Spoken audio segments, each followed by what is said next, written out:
Hey, welcome to the video. It's Mike Giannoulis, onlyonemike.com, and I'm here to create a video showing you pretty much I'm going to write as many tweets as I possibly can and as fast as I can. I got about 15 minutes right now of time, so I'm going to try to crank out like 50 tweets. Not sure if I'll be able to, but if you haven't liked or subscribed or whatever to my channel, now's a great time to do that. Also, add me on Twitter.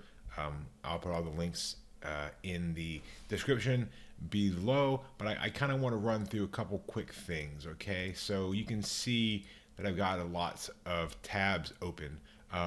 What I want to stress is that we're going to write some tweets, and if you struggle with trying to write, I am a professional copywriter, so I've been doing it for quite some time, and I'll be able to go back and you know I'll try to walk through and explain what I'm trying to do. But there are a few little tricks that I'm going to start with that'll show you kind of ways to sort of almost cheat and be able to come up with ideas faster. The struggle is never knowing what to tweet about. The struggle is knowing what to talk about, right? You can obviously write tweets if you have something to say. Obviously you can write, you can just type it out, but the question is always like, well, what are you going to say? So I want to run through a couple quick things. First, I have this image that I've linked in a previous video, which I'll share somewhere on here or there, wherever it'll go. But this is kind of about Twitter growth, and so we're going to talk about these different things. You have your strategy, you have your skills, you have your tech stack, your execution stack, and then you have your time stack, which is how much time are you going to spend.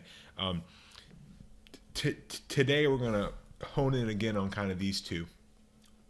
We're going to talk more about a little bit of the tech stack of what you'll need, and also something about execution. So I know you don't want to talk too much, so let's just dive right in and get started on this. All right, so let's start with the tech stack. Like, what are you going to need to write these tweets? So here's what I recommend. First and foremost, I recommend a tool to type the tweets out called Hype Fury. It's actually like a really very, very cool tool, very, very basic actually, but it does extremely well, and it allows you to crank up your content production, because you don't have to spend your time like sitting there staring at a blank Twitter profile or a blank account. The other tool that I recommend a lot is Readwise. Readwise is very cool because you can kind of like and highlight and all the things that you read, articles, all the things that you come across in your day-to-day, you're going to be sharing them or tracking them in your Readwise account, and it actually will email you every single day to help you come up with ideas for content. So I'm going to show you how I cheat and kind of like write stuff faster. And again, this is not a fully edited video. I'm not spending a lot of time on going back trying to cut things out. I'm just going to show you how a real copywriter, and I'm actually the CEO of a company now, but I started as a copywriter. You'll see sort of how I go about thinking through these ideas. Okay, so I'll put links to Hype Fury, Readwise into the description, so you can sign up for those. If I can find an affiliate link, it'll be one. If I can't, it won't. So up to you if you want to sign up under me or not, obviously. Okay, so let's start with this. Okay, I think the reason why people struggle sometimes with coming up with ideas for tweets is they just kind of come here and they're just like, well, okay, well, what am I gonna write? And they'll be like, Twitter can be a fun place once you have more than 2,000 followers. Well, whatever. That's kind of weird, right? I mean, it doesn't make sense, right? So, that's the hard part. The really, really hard part is sitting here, staring at a blank page. So sometimes I'll just think of ideas like that. Staring at a blank page is 90% of writing. Okay, decent. And I'll just do some hashtags. Writing community sounds pretty cool. And okay, wait. So that's one tweet. But anyway, that's not really the way you want to go about it. What you want to do is you kind of want to turn your tweeting into a system that you can follow and be able to crank out content. So that's what I've done. So what I do is anytime I read a book on my Amazon Kindle, anytime I read an article, anytime I read a PDF, anytime I see a tweet that I like, I get all of that patched into Readwise, so you can see the things that it syncs up to. Books, browsers, articles, tweets. You can do tags.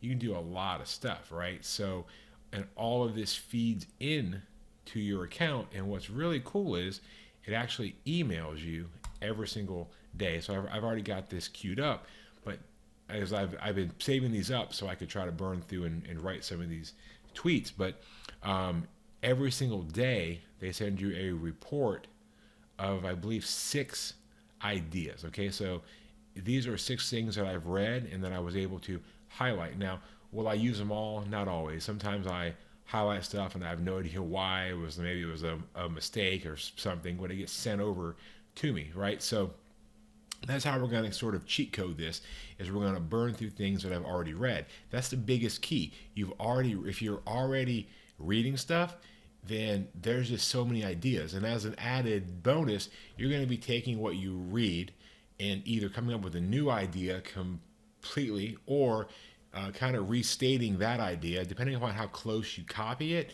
you may want to reference where you got it from. If it's completely just a whole new way of saying it, that's fine. And then sometimes if it's just said so well that you couldn't possibly add to it or change it, then you could just copy what was said and try your best to tag the original author, or at least point back to them in some way if they're not on Twitter. Okay, so and again, what we're going to do is we're going to use Hype Fury. So you can see that I've already got some tweets scheduled out. I try to do like a week's of tweets in like a couple hours per week. But then you're also on there a lot. So you can see that we're talking, this is tomorrow, September 29th. So if we keep scrolling, you'll see I've got some tweets that are already scheduled. And that's there. So I have tweets going till about 7 or 8 a.m. And then I sort of block out. Now I have these evergreens that are kind of already in there. And these evergreens are just things that they insert. So if you see it per day, there's about, let's do a blank one. So here, there's basically 1, 2, 3, 4, 5, 6, 7, 8, 9, 10. So basically they recommend 10 tweets per day. So let's jump back and we'll kind of jump on that wagon. Okay, so we'll start here, 7:59 a.m. Again, you don't have to do 10 a day. I don't. I like to do 5 a day, 6 a day, because I don't have a large enough following yet to justify tweeting that much. I have grown a lot though, just to show you guys kind of where things are at for me, and I'm starting to really focus on Twitter, which I didn't really do before. But you can see that my impression counts are way up, my profile visits are way up. Just in the last 28 days, I've added 135 people, a bunch of these just in the last few weeks. So I'm starting to really focus on this and really grow my Twitter account. My goal is to have 10,000 by the end of the year, and by the end of next year, somewhere between 50 to 100,000. We'll see if I can pull that off. But anyway, you came here to see me write tweets, so I'm already 9 minutes in, so I've already probably got some upset people. But I had to make sure that you understand the system before, and that's a big key. Create a system, all right? And then again, as I say, I'll link over to this video, but there's also I'm going to grab this real quick. Give me 1 second to pull this up. Okay, so we're going to be focusing on the different types of tweets that we can write. Okay, so there's educate, entertain, enlighten, engage, encourage, endorse, and enrage. If you haven't seen my video where I go over each of these types, that's okay. I'll link to it. You can just go watch that and learn more, but I'll try to talk about these as I come up with ideas. Sometimes I'll think of an idea and I'll say, how can I make this more educational? How can I make this more entertaining or more enlightening or more engaging or more encouraging, right? I ask myself these things, and that helps me come up with different ideas. So you can use all these however you would like. Okay, so we'll keep that over here to the side for now, and we'll come up with ideas. So if you see me, if I look over to the right, it's because I'm checking those types. All right, so cool thing is we can go ahead and just get started and start to crank away. I have not looked at those yet. You can see they're unopened, they're unread, so I don't even know what's going to be in there. I tend to do about 5 or 6 tweets a day, so I'll kind of stick with that trend. Let's start here at 10:05 a.m. tomorrow. And what we're going to do, I'll drag my inbox right over here, open this up, and you'll see that they're all right here, but I don't necessarily like this way it's done, so I will open it in the web app. It's just a little better interface. All right, so let's do this. All right, this is from the book, The Science of Self-Discipline. A few minutes of just accepting the hunger and not taking it as a strict sign that you need to eat can actually make that hunger quickly fade away. Hunger pains go away and don't mean you're going to starve or faint. Okay, so this is talking about, controlling yourself and being able to deal, like if you want to try like a fasting protocol or something like that. So that's got my idea thinking, how do I take this and make it a little bit better? I think the idea of fasting is strong, but I think the idea of self-control is even stronger. So if I jump in here, I would just start to write this and say, okay,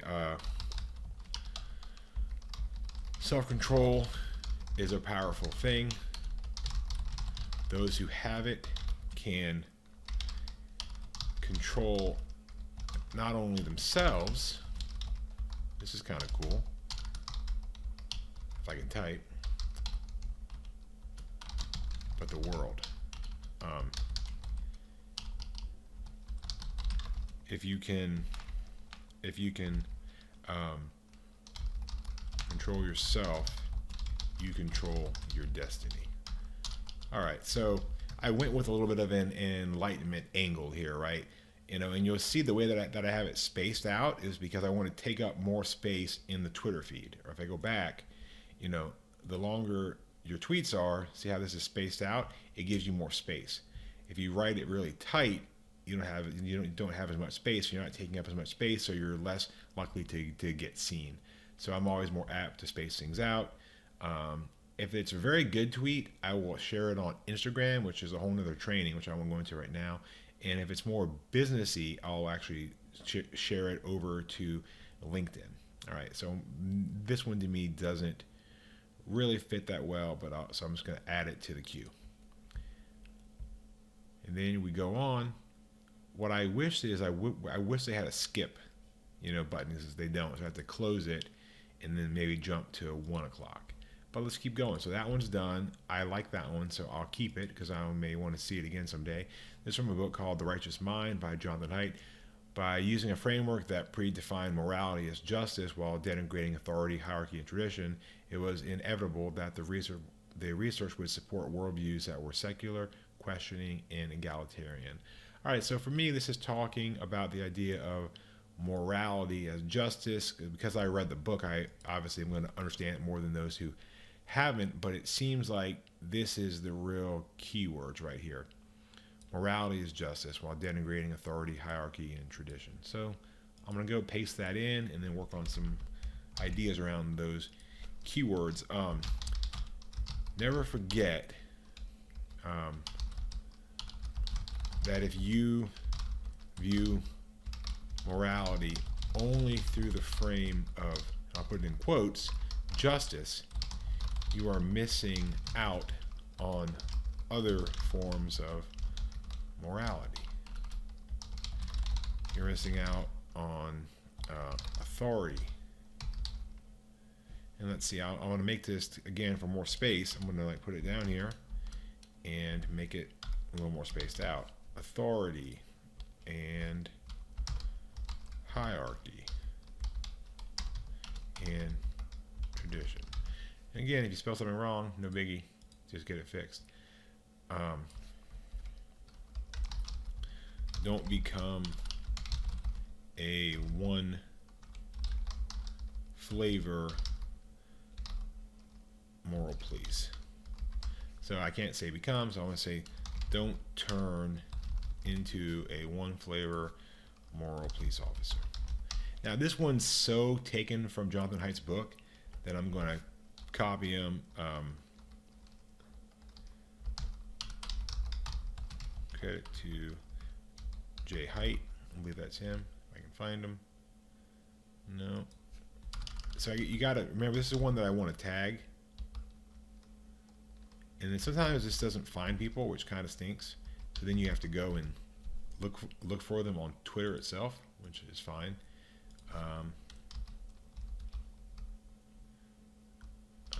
So Jonathan Haidt, there he is. So it's John H-A-I-D-T. That's why I couldn't find him. So John H-A-I-D-T.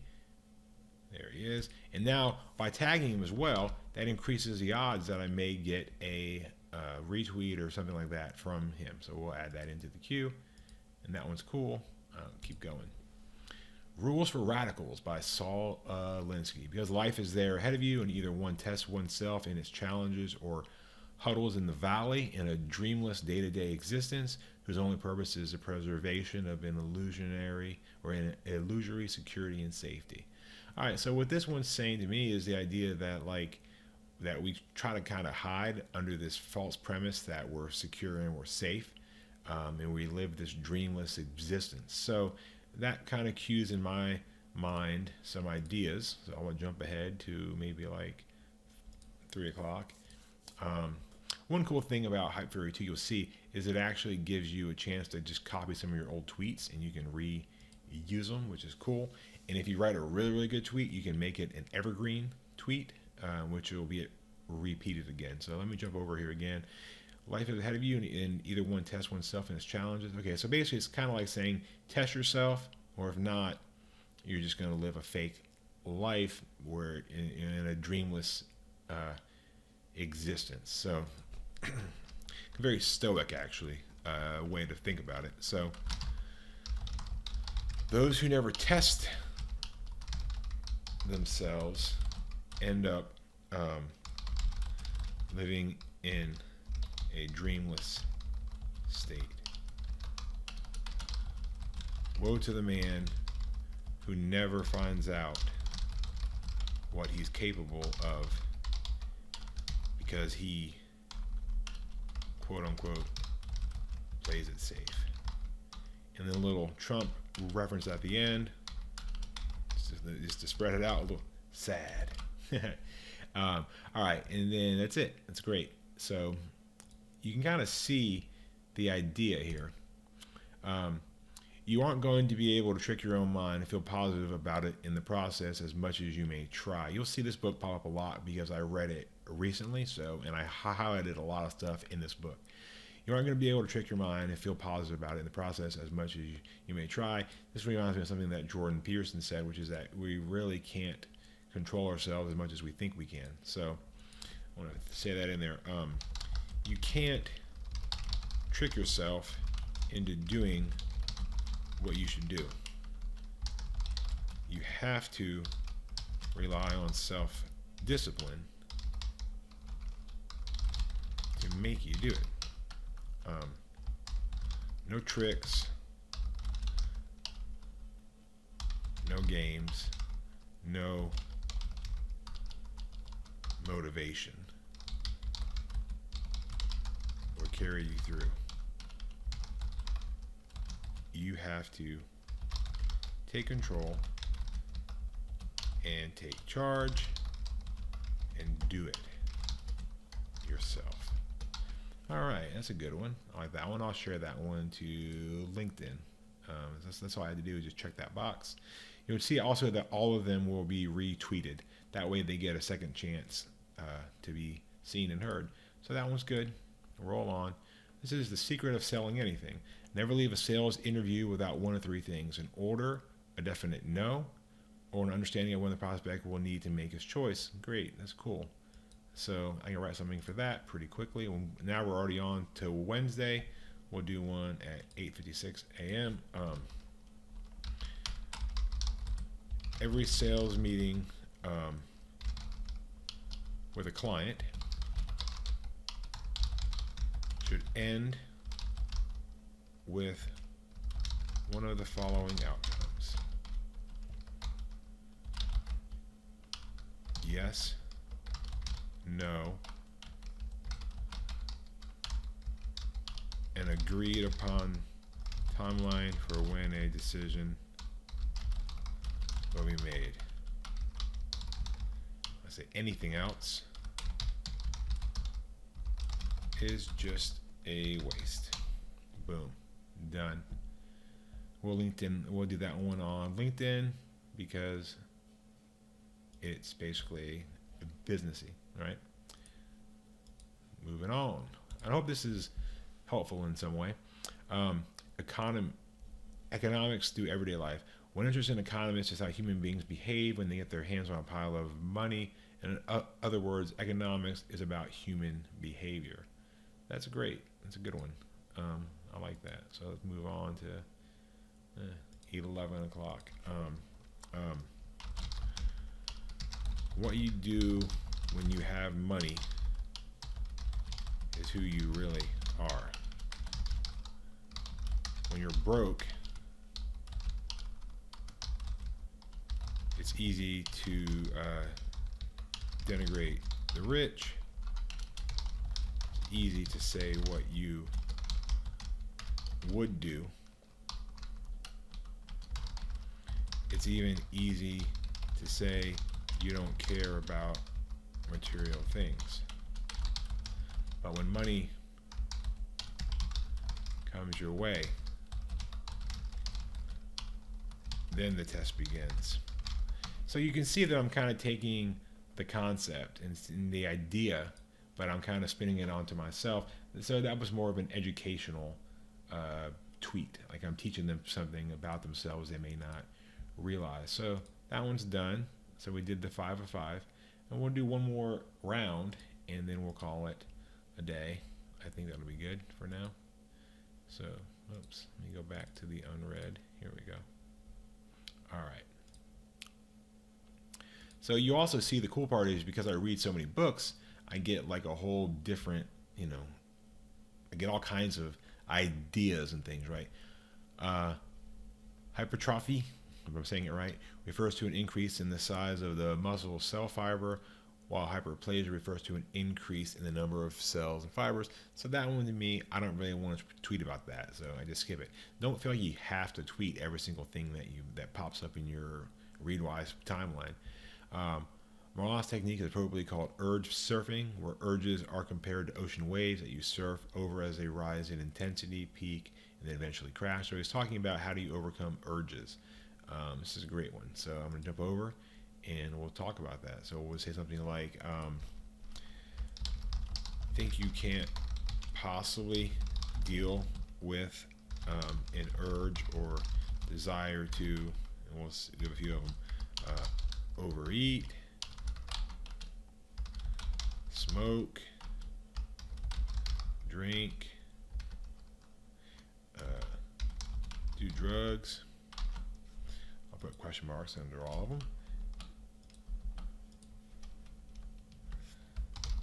Guess what? You can urge surf. Named by, now I want to quote him. The guy's name is Marlot.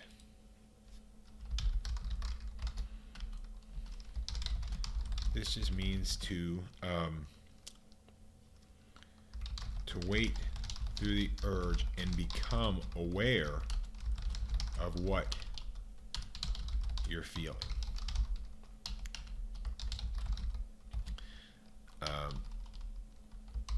By doing that, you can wait out the urge. And you'll see that I'm getting close to the end, so I have to kind of cut it. So there we go, 275. Great. And we'll finish this round, then we'll call it a day. Temperature increases happens because the body doesn't have a way to turn protein into fat. So the book is called Weightlifting is a Waste of Time. That's a cool stat to me, so I'll share that. This is again in the education front. Did you know that according to the book, weightlifting is a waste of time? Um,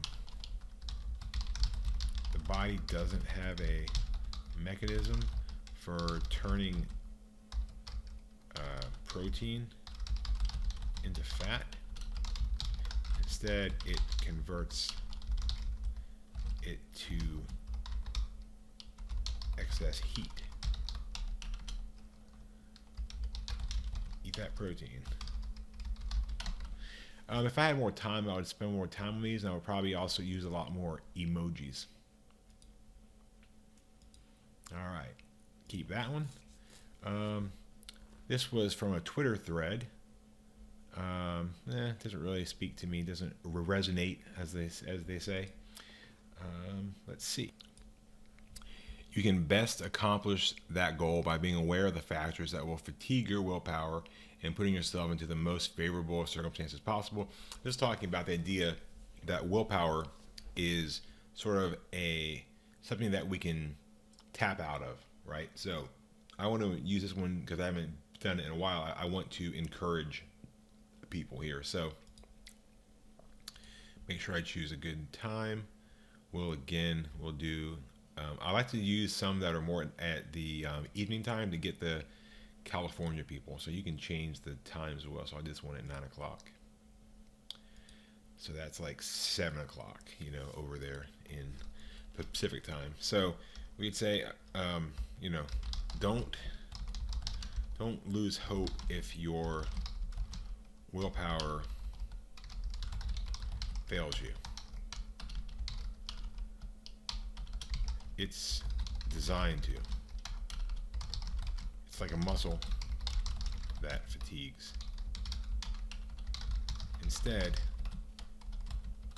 find a way to minimize your need to use it. Stop making small decisions again and again. Make them once and stick to it. Same meals, same clothing type, same drive, etc. All right, so basically I'm just telling people, like, this is encouraging them, like, don't give up, and I'm giving them some advice, same meal, same clothing type, same drive. That way, they can get more done. I will put this one on Instagram, because I can probably put it with a cool tag or something. LinkedIn as well. We'll do that, and we'll add that one to the queue. So it's kind of cool if you think about it. I'm doing Twitter, I'm doing Instagram, and I'm doing LinkedIn, kind of all at once. That's a great tweet. The art of civilized conversation. Conversation lets you be an artist every time you open your mouth or shut it. As Robert Louis Stevenson said, the most important art is to omit. So that's kind of cool. I just make a quote right out of that. No point to overthink it. That's a tweet. Got the quote. Let me get the quotes in here. And it was Robert Louis Stevenson. So we'll grab it and make sure I'm on. So now we're already on to Thursday. So this is Monday and we're already at Thursday. So it's a great little quote. So we'll add it in here. The most important art is to omit, and that was by Robert Louis, it was Stevenson. Make sure I spelled that right. Robert Louis, with a V, Stevenson. Couldn't have that. Twitter would kill me. Stevenson. Okay, and then because it's so short, I'll add something. This is true in many areas. And what I'm thinking here is, what does that mean, right? I'm asking myself, what does that mean? The most important art is to omit. It means to me that, like, doing less is better than doing more, right? So we could use this as a way to engage people. Engagement is when you ask them a question, try to get them to respond to you in some way. The most important art is to omit. I missed the T on Robert. Why don't you guys tell me that? Come on. This is true in many areas. In business, you need to omit a lot of opportunity.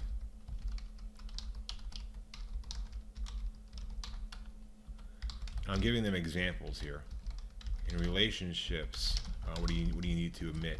You need to omit your ego a lot of times. That's good, right? It's true. And what else is there? In health, you have to omit certain foods.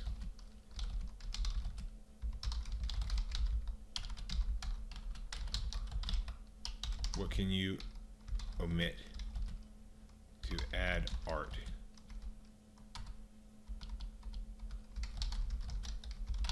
Here's a good example now. I overshot it, so I'm at 287. What can you omit to add to your life? I like that a lot. That's a really cool thing. So I need to cut it down some. So really, I can't cut any of this because that's a quote. This is true in many areas. So I could just take out "this is" because you don't have to say that. True in many areas. And look at that. I'm already down. I'm good. But I need to check this word. You need to let a lot of opportunity. In relationships, you need to let go of your ego. And see, I could also let go of this. Just take that out. You don't really need it. All right. In health, you need to omit certain foods. What can you omit to add to your life? Tell me. Tell me more. What you do. I want to get them. I want to get them to respond. So we'll try this little dash there, just to get them to see if they'll help. All right, we're right at 280. That's nice. And we want to Instagram that? No. LinkedIn? Yeah. All right. Add that to the queue. All right, so we've run really long, but in the last little bit, you can see we've created, I think we've done 10 tweets in about maybe, 20 minutes. So not bad. We could definitely do a lot more, but again, I think you get the idea. If you have questions, all that stuff, feel free to hit me up in the comments. Please subscribe to my channel. I'll be creating a lot more great content showing you how to get things done in life and business and health. I kind of cover it all, but I do try to actually show and teach real legit stuff that I use every day. So I hope you enjoyed this and hope you have a wonderful, wonderful day. Bye-bye.